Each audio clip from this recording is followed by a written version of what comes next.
So this is actually what I've learned throughout my photography journey and challenge, because I did this for 30 days of making photography a habit.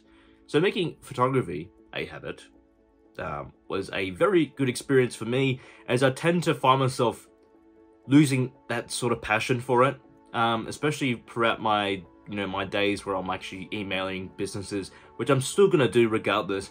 But I felt like that was just it. I was just emailing, not really creating much. Because 90% of the time when you're doing photography as a business, you're doing computer work. And then the 10% is doing the photography, the photos that you're actually supposed to be doing and stuff. And I tend to find myself less passionate about photography. And I feel like that's probably what most business photographers, or most photographers in business tend to, feel sometimes. I'm not saying they feel it all the time, but for me, it felt like that a little bit. But as I did this challenge and I was focusing on one thing, because I tend to find myself focusing on 3 things, and most of the time there'll be distractions like my phone or my computer or either music I'm playing, because sometimes I tend to zone out a lot more if I'm playing music. So I just play a podcast so it doesn't make me zone out. And so with making that a habit, of making photography a habit and making sure I've actually got that passion fired up a bit more, I'm a lot more creative, because I felt like I lost that creative sense. That's why I kept on going on Pinterest and showing you guys what I've actually, what I've actually seen and showed, rather than me explaining it, because I feel like me explaining it would be a lot of sentences. So, with making it a habit was a good thing, because it reminded me as to why I actually did it in the first place. And it actually reminded me how it feels to like be a beginner, somewhat, in a way. Like, it makes me feel like I'm a beginner again. It makes me like go like, oh my god, this is actually really cool. And so I'm like taking it all in. I'm going like, this is actually really cool. I'm by myself. I'm taking photos, stuff like that. Because for most of the challenge, I only had one person to help me. That was my dad. And so with this as well, I tend to really just try and remind everyone that you can make anything a habit for 30 days. Even if it's not your passion or interest, like photography, for example, you can make anything a habit. If you can make swimming a habit for 30 days, that'll be great. If you can make anything a habit for 30 days, that's fantastic. But the thing is, you have to be able to consistently do it and take time out of your day to be able to, do it. Whereas for me, it took me about like 2 hours to an hour of going towards the location, or at least, if it's not in my house, of course. But if it's like going out, which is most of them, I would be taking an hour of my day and making sure that like I actually know what I'm doing. And so with this, I tend to find myself to go like push myself towards my mindset where I was like scared of people and stuff like that. I was like scared of, people judging me, which I've already explained about. But like, the most important part was to remind everyone that you can do it. That you can do a 30-day challenge of running, 30-day challenge of doing photography, videography, stuff like that. Because making it something a 30-day challenge will make you focus just on that one thing and not be so distracted on everything that's on the outside. You'll just focus on this one lane.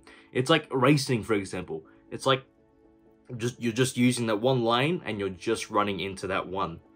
Whereas with traffic and stuff, you have all these pathways you can go to. You're just going towards that one thing.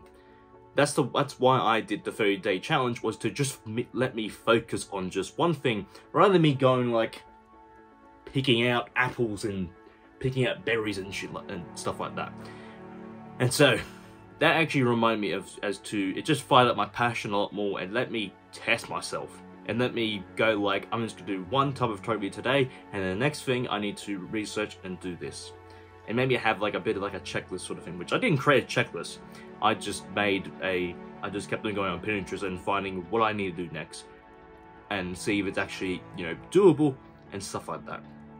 Because obviously if it's not doable, then that video would be a bit of a confusing video as to what's the whole entire point. But anyways, yeah, that's learning photography is a great thing. I feel like if you have very spare time, like an hour to 30 minutes to do it, then do it. Because literally I had about at least like an hour or two or maximum of doing the videos, and then making it, editing it, all that type of stuff. So, and also with the YouTube stuff, it made me a lot more, you know, active within the YouTube space, and it made me a lot more confident of talking on camera, and made me a lot more confident as to what I'm doing, what I need to talk about in terms of the video, what I actually like what I'm thinking about in the terms of the taking a photo, and what I actually want to get out of the photo, of course. And also just showing you that I am a photographer and not someone who sits in the room and talking about it, obviously. So yeah, but yeah, that's what I got. That's what I actually really learned from the challenge itself, was just getting out of my comfort zone, testing myself out. Experimenting was the biggest thing, I think, to take away from experimenting, because a lot of the things I actually did, I had no idea what I was really doing.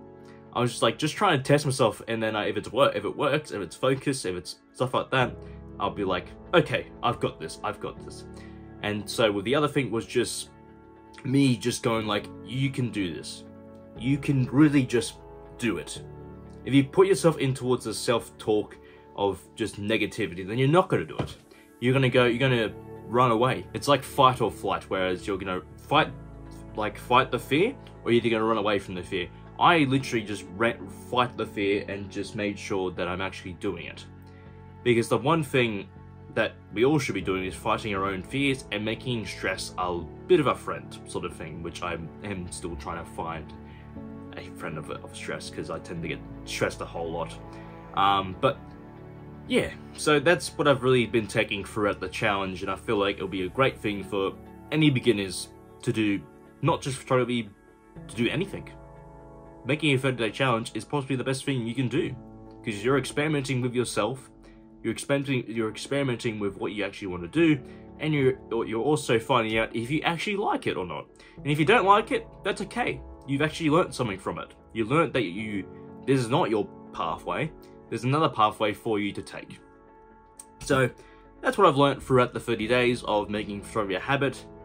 Please like and subscribe, and there'll be a playlist just like about here or so. Actually, it'll be about here. Actually, it'll be around here. So the playlist for the challenge will be right here, and if you want to subscribe to the channel, it'll be right over here in this corner somewhere. I think that's the corner. I'm not too sure, but yeah. Hope you guys have a great day, and peace out.